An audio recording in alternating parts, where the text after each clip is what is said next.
Help all kids learn and grow with PBS Kids. Thank you for supporting your PBS station. Butterfly in the sky, I can go twice as high. Take a look, it's in a book, a reading rainbow. I can go anywhere. Friends to know and ways to grow, a reading rainbow. I can be anything. Take a look, it's in a book, a reading rainbow. Reading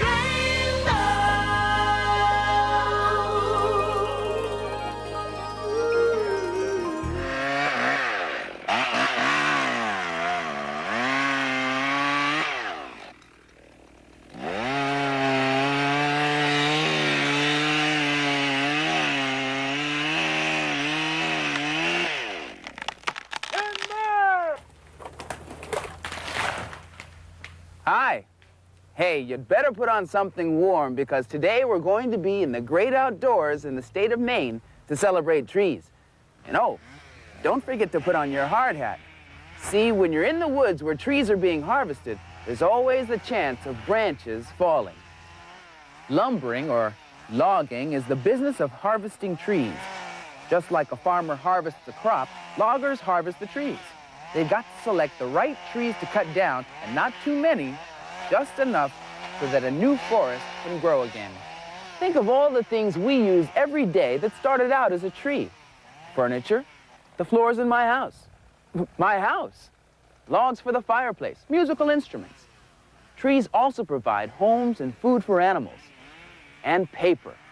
Paper that goes into books. Like this one. See you later. Thanks. Long ago, our country was like one big forest. In order for roads, cities, and towns to be built, trees had to be cleared. Well, a lot of stories came out of those tree clearing days called American Tall Tales. They're about people who are larger than life and are usually based on real happenings. Well, over the years, one storyteller after another keeps exaggerating the facts until you have an authentic American tall tale. Well, one of the tallest of those tall tales is the story of Paul Bunyan, the legendary logger who cleared a path across our country.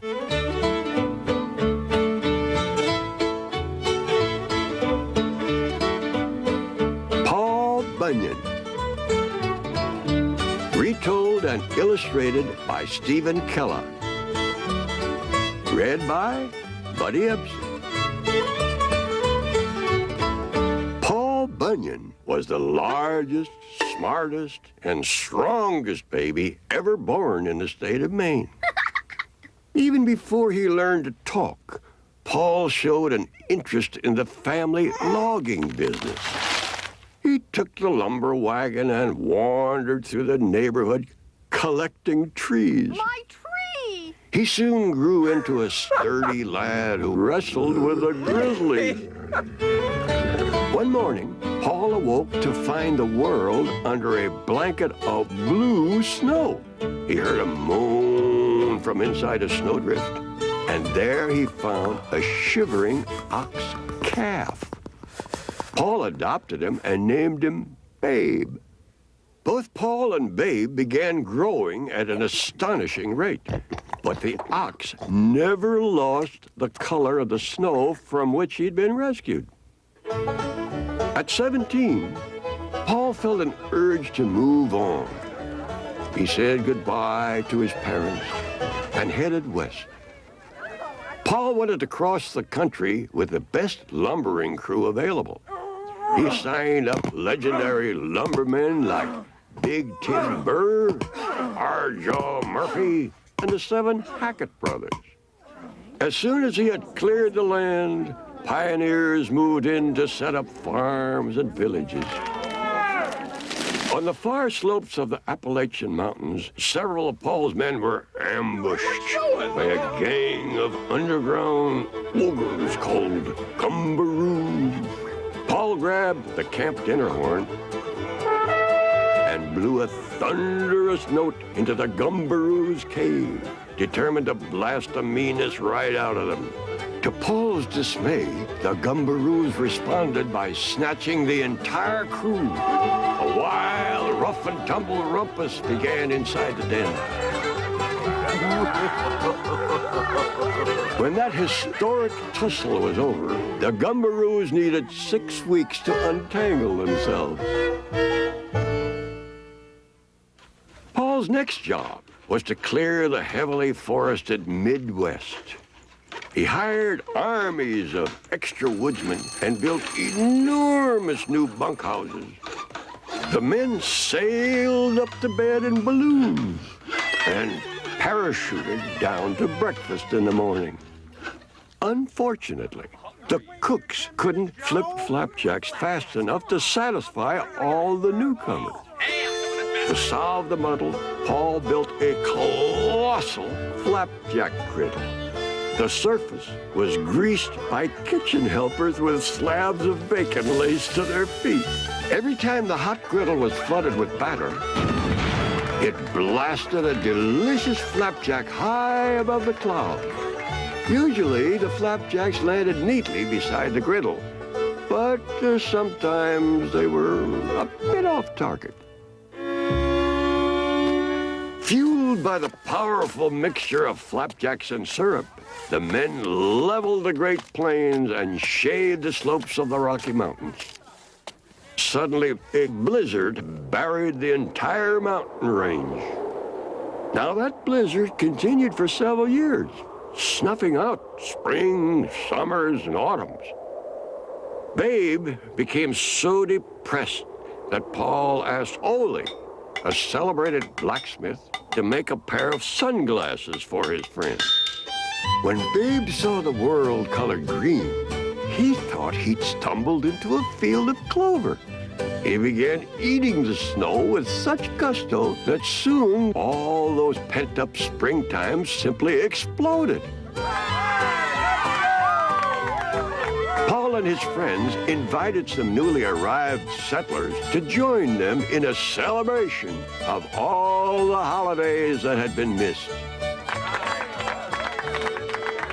After the festival, the lumberjacks continued their journey, but as they headed southwest, the blistering sun and the giant Texas varmints proved to be more of a problem than they had expected. While crossing Arizona, the griddle curled up like a burned leaf, and the batter evaporated. Deprived of their flapjacks, the lumbermen became weak and discouraged.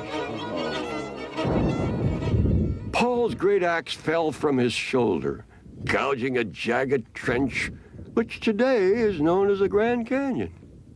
Disaster seemed certain until Paul found a family that could sell him a barn filled with corn. When the flaming sunrise hit the barn, it exploded, and the lumbermen awoke to find themselves in a raging blizzard of popcorn. Dizzy with joy, they pulled on their mittens and began blasting each other with popcorn balls. A westerly wind kept the cooling clouds of popcorn swirling about Paul and his crew until they crossed California and reached the Pacific Ocean. After he crossed the country, some say that Paul gave up lumbering and rambled north, searching for new areas of untouched wilderness. Sometimes his great bursts of laughter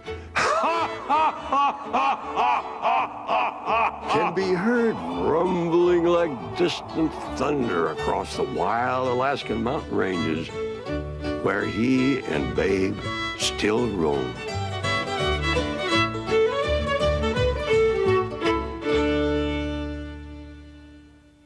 Lumbering is hard work, yet it seemed like a snap for Paul Bunyan.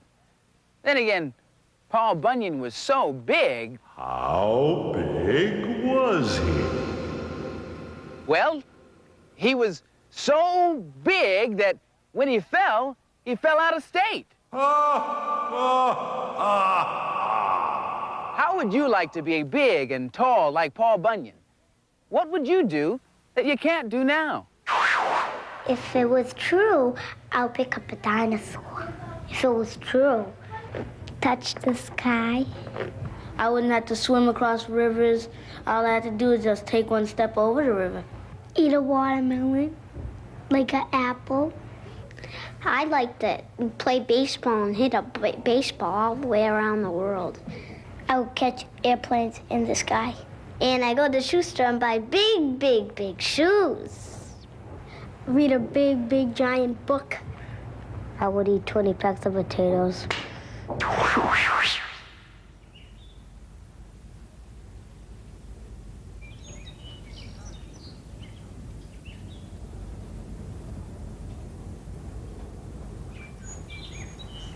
This peaceful and beautiful part of the forest is living proof of nature's life-renewing cycle. You know, I can almost hear things growing. Here, look at this soil.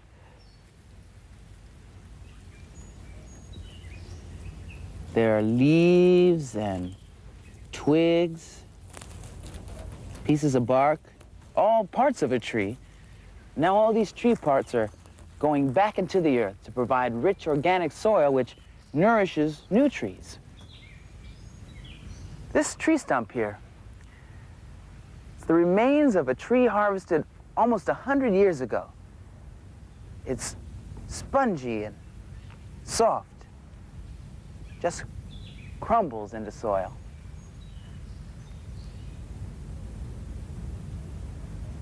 Here's a cone. It's full of seeds. And each seed has a sail on it, so the wind can carry it to another place. It's amazing. And here, this is the next generation of trees growing right here. You know, the whole idea behind conservation is to harvest the big trees so that the little trees have room to grow. That way the forest never dies. But there is one thing that can single-handedly wipe out an entire forest and all the life that's in it. A forest fire can turn beautiful woods like these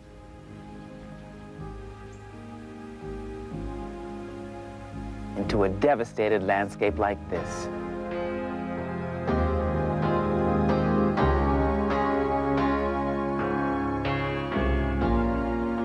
It will take over 30 years for this forest to grow back, and all because of one little match.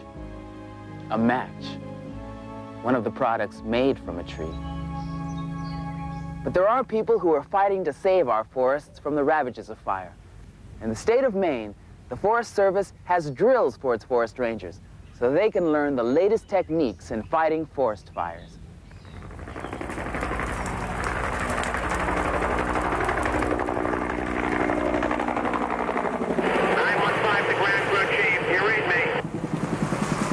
We need the entire ranger team down in the field. Come in on the north side of the fire. I'll meet you there.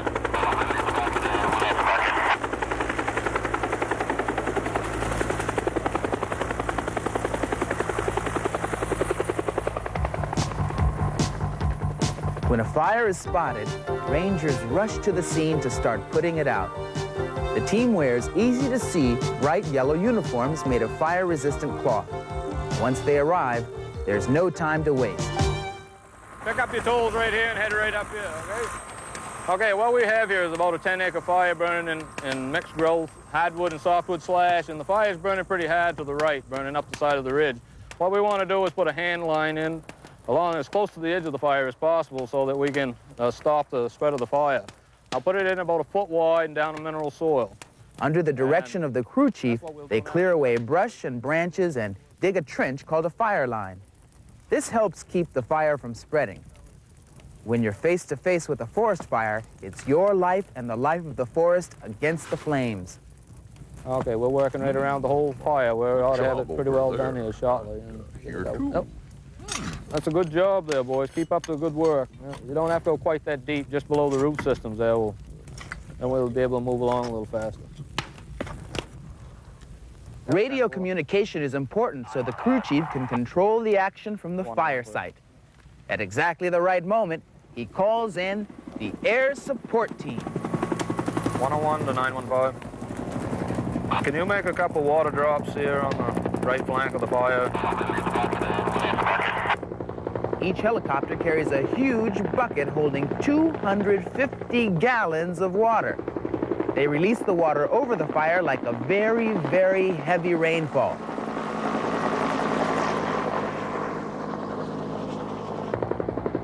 Right away, the helicopters speed to the nearest lake or river, fill up, and start all over again.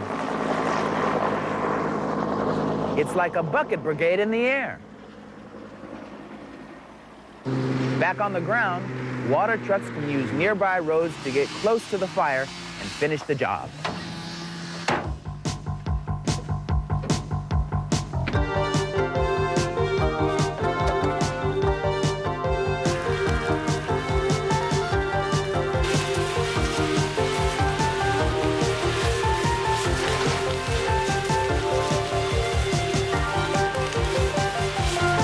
Training exercises like this, the Ranger firefighting team gets a chance to practice their skills at putting out the forest's greatest killer. But the best way to stop fires from killing our nation's woodlands is to keep them from happening in the first place. And remember, Only you can prevent forest fires. thanks, Smokey. What a guy. Paul Bunyan sure would be proud of these forest rangers, and that's no tall tale. And if you like reading tall tales, you can find them at your local library. But they're not always listed under American tall tales. Sometimes they're called folk tales or folk stories. Ask your librarian to show you the section that they're in. You know, reading tall tales is a great way to sharpen your thinking and expand your imagination. Talking about imagination, watch this.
Bunyan was a logger, and a big man was he. With one swing of his axe, he could chop down a tree. Paul and his blue ox chopped so many one day, they had to dig Puget Sound just to haul them away. Let me sing to you the tale of John Henry, making tunnels for the railroad. With his wife Polly Ann by his side, he could hammer right through a mountainside with the strength of 50 men, I am told.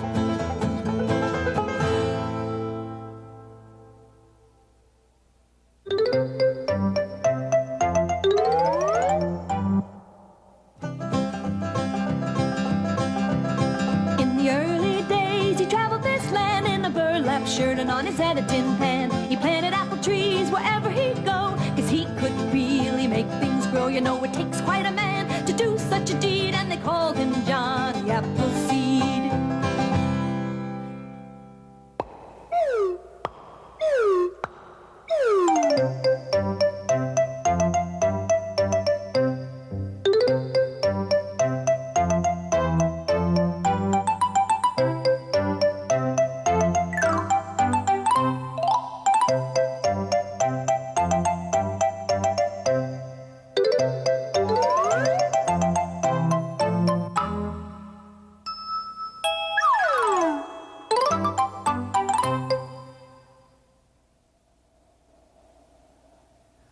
Believe it or not, this is a nursery for baby trees. Each one of these started out as a seed from a cone. And this is what they look like when they're about 4 months old. Well, we're about to put these seedlings into their new home. So first, you dig a hole, put the new tree into the ground, and then you tuck some of this rich soil under its chin, like that. There, this little seedling feels right at home. There are millions of them, all planted by the Forest Service. Now, when they're 2 or 3 years old, they'll be planted all over the state of Maine in cleared forest areas that have already been harvested. That way, the forest will still be here so that future generations can enjoy all the things that trees give us, like books. And if you enjoyed today's book, Paul Bunyan, then here are some others that you might enjoy. But you don't have to take my word for it. Hi, boys and girls. If you like Indian legends, you'll sure like this book. It's called The Legend of the Blue Bonnet by Tommy DePaula. It's about a little girl who loved her family very much. Her family died because there was no food. It was dry and it hadn't rained for tons and tons of days. All she had left from her family was a warrior doll that she got from her mother. The little girl had to throw her warrior doll into the fire because she wants to end the famine and save her people. I'm Amy Pesca. I think this book's lots of fun reading. Go out and find it in your library and read it. Twat Gather Hecka Jeremy Printup. Hello, my name is Jeremy Printup. That's Tuscarora, my tribe's language. I just read a book, Whale in the Sky by Anne Sibrel. It's about another tribe in the northwest part of the United States. They have an interesting way of telling stories. They do it with totem poles. A totem pole is a carved tree with shapes and figures on it. This story is about a thunderbird that watches over all the animals and people near the river. The pictures in this book are a little different. They're woodcuts. I think you should go to the library and get this book because it tells a Native American tale in a very new and interesting way. Duethnane. Oh, say, can you see by the dawn's early light? Does this song ring a bell? It does to me. Have you ever heard it at the beginning of a baseball, football, or soccer game? I have. It's our national anthem, the Star-Spangled Banner. I think you would enjoy the book, The Star-Spangled Banner, because the pictures are just so exciting. The book is all about our national anthem, and the pictures tell all about the story. There are 2 verses of the song in the book. I like the map inside the book because it shows where the Star-Spangled Banner was written by Francis Scott Key. If you want to be able to sing the national anthem at the next football, baseball, or hockey game you go to, I suggest that you pick up this book and read it. Now, if you're waiting to hear the end of our national anthem, here we go. For the land of the free and the home of the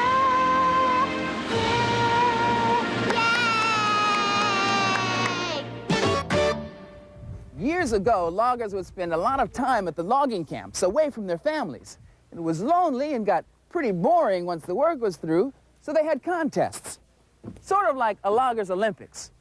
Well, the forestry students here at the University of Maine at Orono are carrying on that competition tradition, and I think we're just about ready to get the games underway. Tish, what's this event called? This is a scoot loading event. Right behind you is a scoot. Coming down is the log. And the object's to load the log onto the scoot as fast as you can. Okay. The logs that the men and women will be rolling up can be as heavy as 500 pounds. It's important to work with your partners so that the log does not fall off the scoot as they're loading it up onto the platform. It's a lot easier to say than to do. Are you ready? 3, 2, 1, go!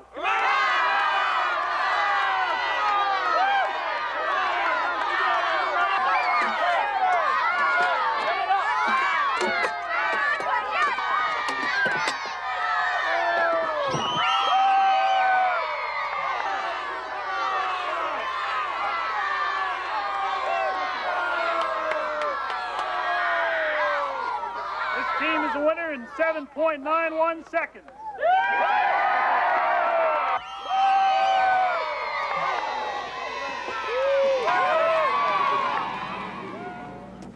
It's great to know that logging isn't all hard work. It's hard play, too. And I can't think of a better place to work or play than right here in this beautiful forest. Every once in a while, when you play with a toy made of wood or sit in a wooden chair, maybe even the next time you turn the page of a favorite book, take a moment to think just how important trees are to all of us. If Paul Bunyan were here, I bet he'd agree that we need to take care of our trees and all of our natural resources. Ready? Okay, the first team to cut 6 cookies will be the winner. Let's go. Come on, guys. See you next time. 3, 2, 1, go!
Today's Reading Rainbow books are Paul Bunyan, retold and illustrated by Stephen Kellogg, published by William Morrow and Company.